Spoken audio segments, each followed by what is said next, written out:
to get your toddler to do what you say, how to get them to listen to you.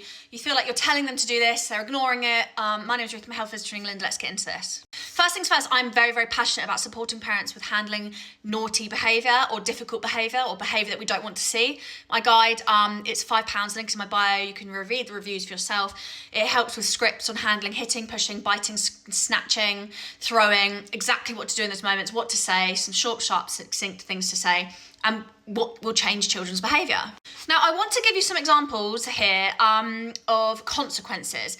Punishing children, shouting at children when they're emotionally dysregulated isn't going to change their behaviour. Yes, in the short term it may. Isolating them on the naughty step may in the short term. It doesn't help them to learn why that behaviour is wrong and how to change that behaviour in the future when they have these huge emotional outbursts. I'm going to give you some examples of consequences. Consequences of your actions is how we're going to educate children that when you behave like this happens, and they're linked. So for an example, I will never forget a time that my daughter, I asked her to stop ahead. She carried on running. I had to sprint because it was near a main road and she hadn't listened to what I had said. I maintained a clear boundary whilst remaining calm. And this is what gentle parenting is and what it gets mixed up as. It's not this pandery, oh no, don't run into the road. It's speaking to a child with respect whilst holding a boundary, disciplining and maintaining this boundary that you're saying and maintaining the consequence.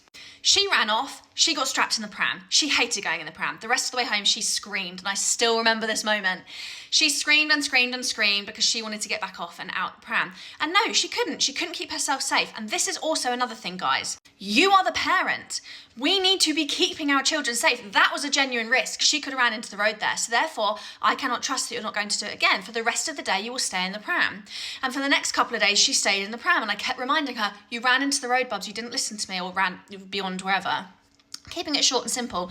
So you have to go in the pram. Then when it came to trying again, I told her what my expectations were of her. And again, I held the boundary. If you run off, you will go back in the pram. Do you think she ran off again? In that moment, I could have shouted, I could have said, that's it, no iPad time, you're not going back on the iPad. There's no correlation to that. How is running off any link to not getting to go on your iPad? I appreciate we lose control sometimes and we think, what the hell do I say here? I'm so cross, I need to show them how cross I am. But we need to be learning consequences. Some other consequences that I do with my children, if they're not getting ready for bed, they lose the privilege of me sitting there and tickling their arm afterwards because they've eaten into that time, they've run out of time. If they throw my phone or throw objects that aren't to be thrown, then those objects get removed and they don't get to go back on them again for a couple of days. Try not to dish out boundaries and consequences that you can't follow through with.